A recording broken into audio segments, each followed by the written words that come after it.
Chapter 4.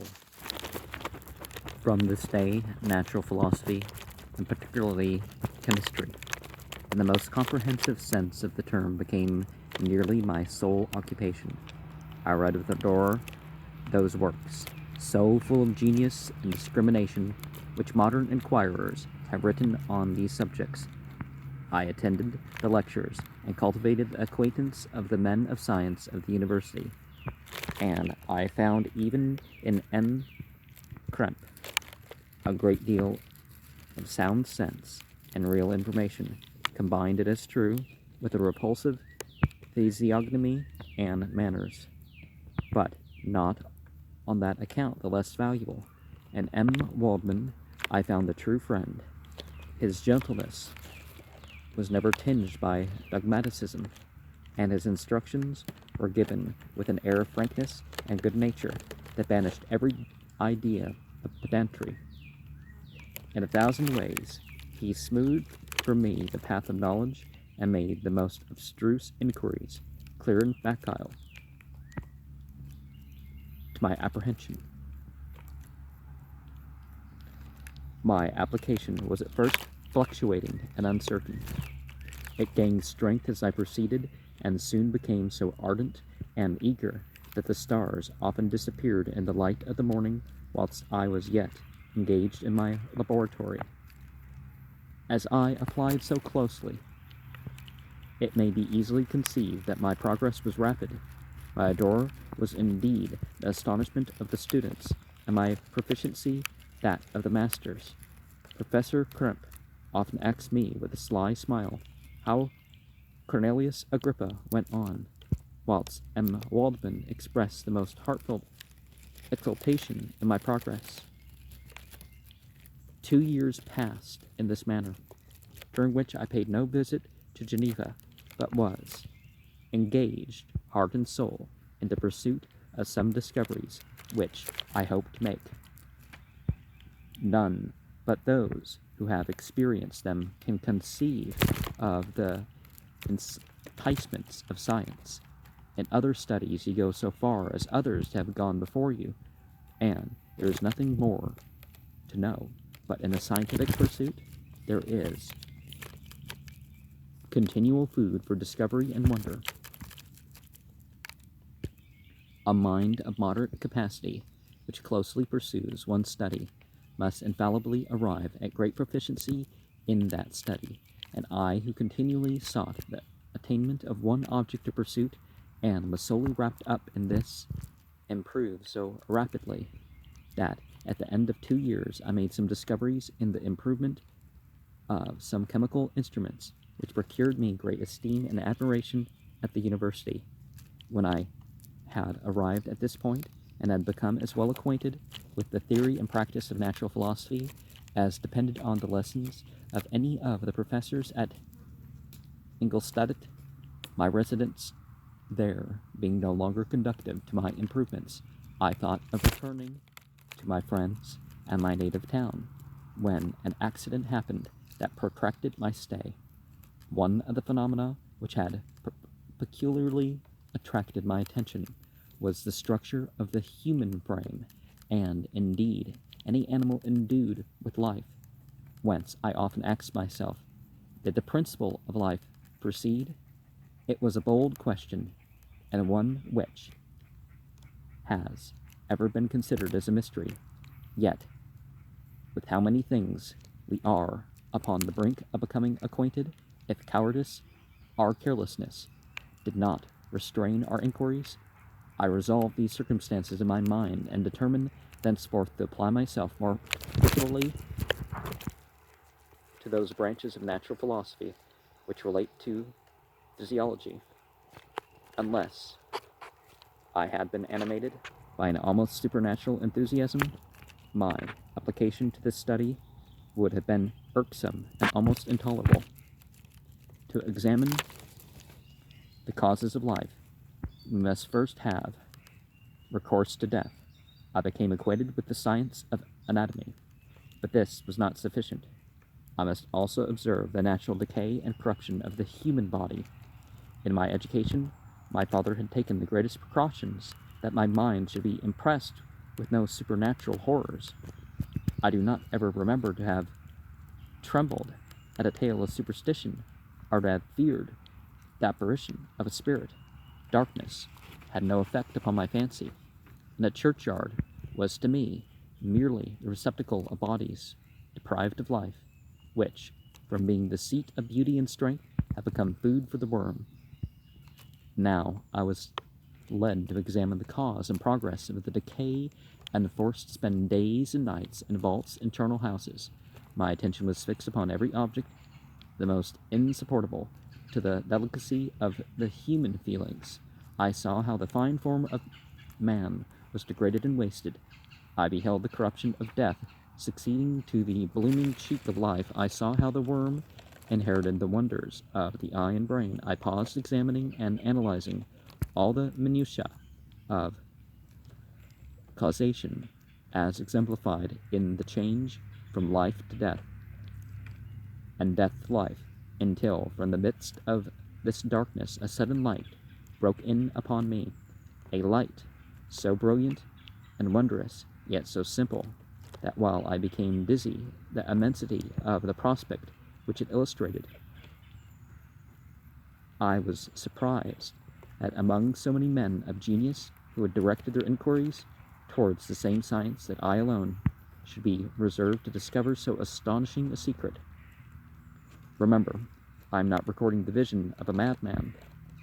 The sun does not more certainly shine in the heavens than that which I now affirm is true.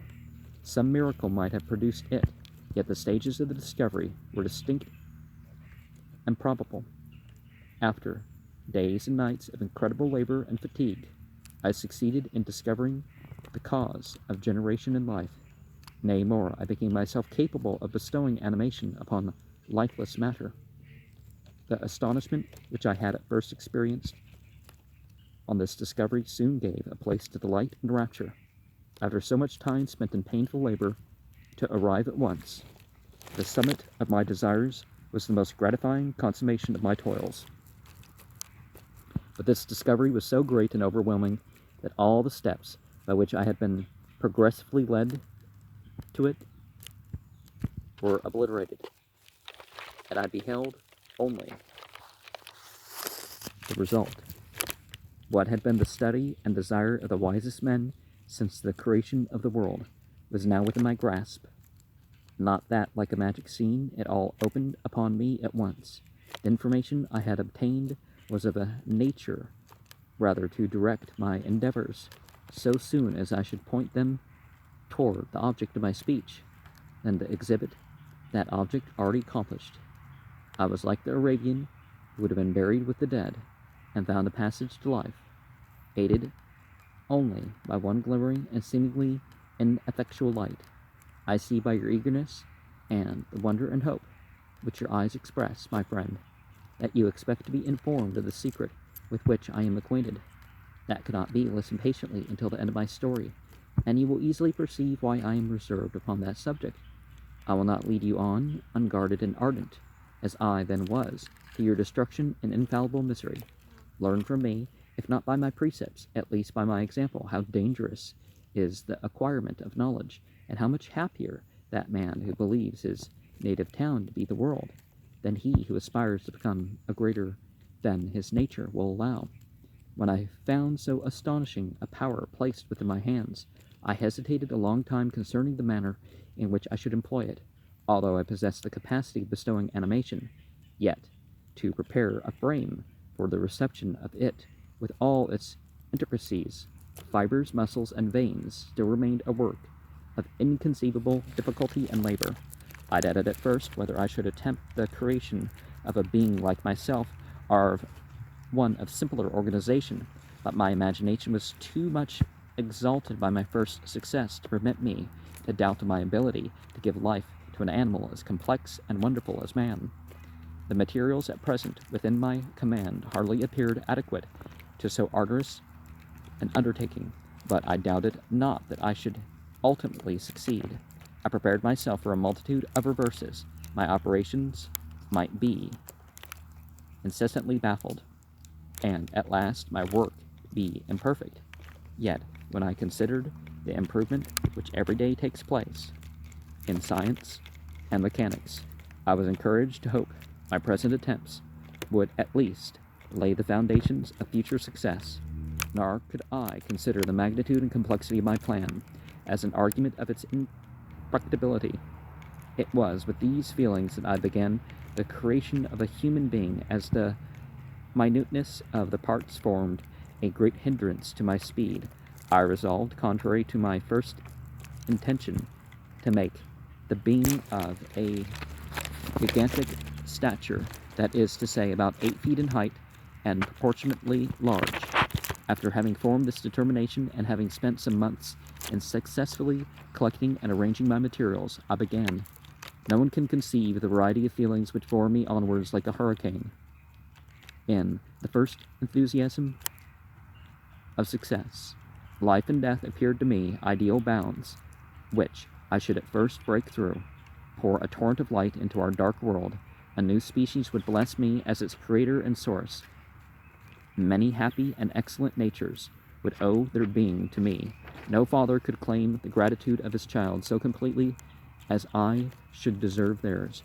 Pursuing these reflections, I thought that if I could bestow animation upon lifeless matter, I might, in process of time, although I now found it impossible, renew life, where death had apparently devoted the body to corruption.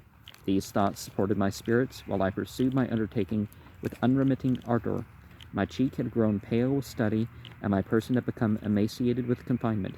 Sometimes, on the very brink of certainty, I failed. Yet still I clung to the hope which the next day or the next hour might realize.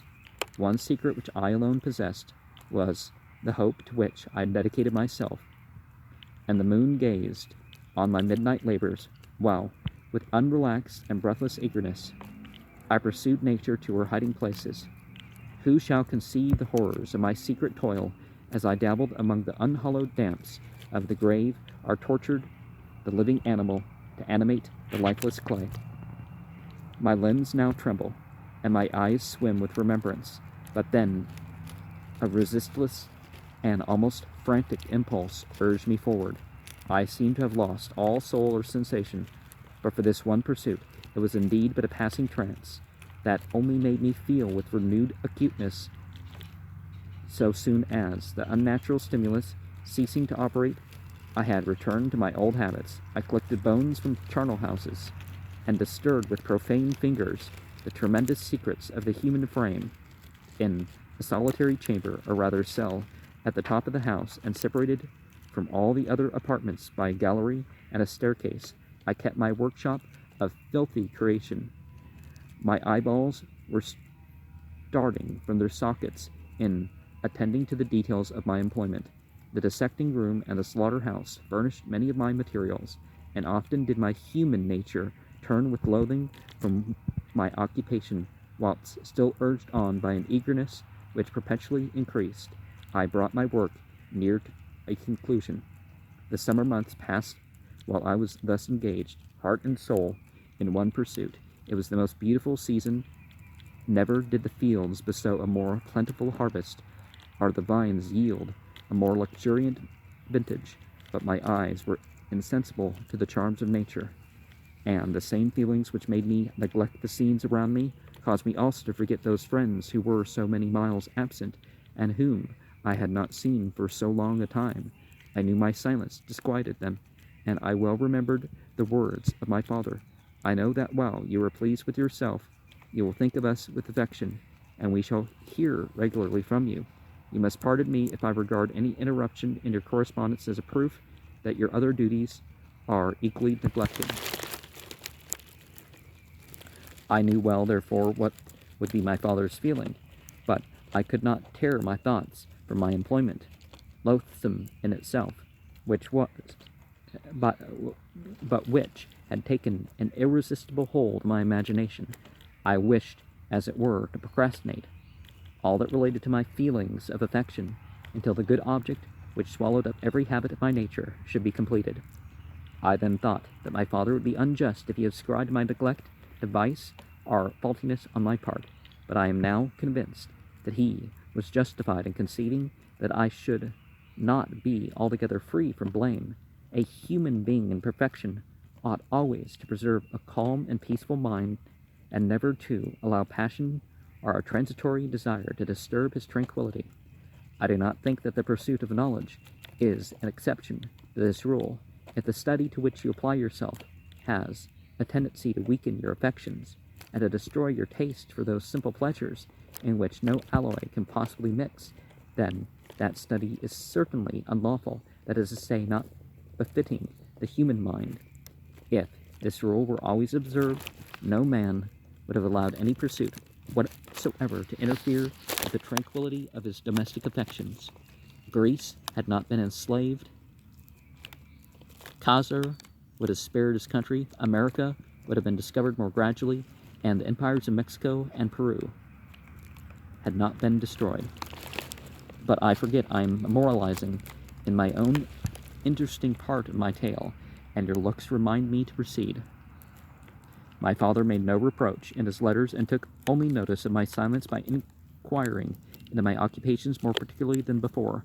Winter, spring, and summer passed away during my labors, but I did not watch the blossom or expanding leaves, sights which before always yielded me the supreme delight. So deeply was I engrossed in my occupation, the leaves of that year had withered before my work drew near to a close, and now every day showed me more plainly how well I had succeeded. But my enthusiasm was checked by my anxiety, and I appeared rather like one doomed by slavery to toil in the mines, or any other unwholesome trade, than an artist occupied by his favorite employment. Every night I was oppressed by a slow fever, and I became nervous to a most painful degree. The fall of the leaf startled me, and I shunned my fellow creatures as if I had been guilty of a crime. Sometimes I grew alarmed at the wreck I perceived that I had become. The energy of my purpose alone sustained me.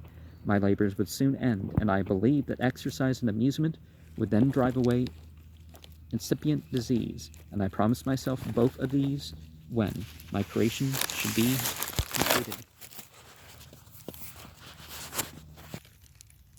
Should we think of monsters as some sort of externalization?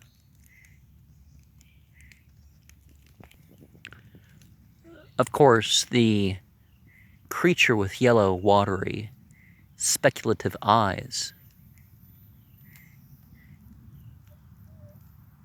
over Mary Shelley at night is an objective reality. Not of this physical plane, but still. But perhaps, maybe a connection, you could say, to something actually rotting in a grave somewhere.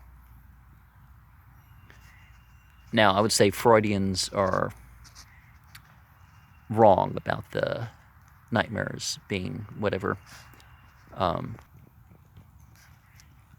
But maybe we can say that monsters are sort of something that at some point you wish to be protected from something, and the monster idea takes you back to that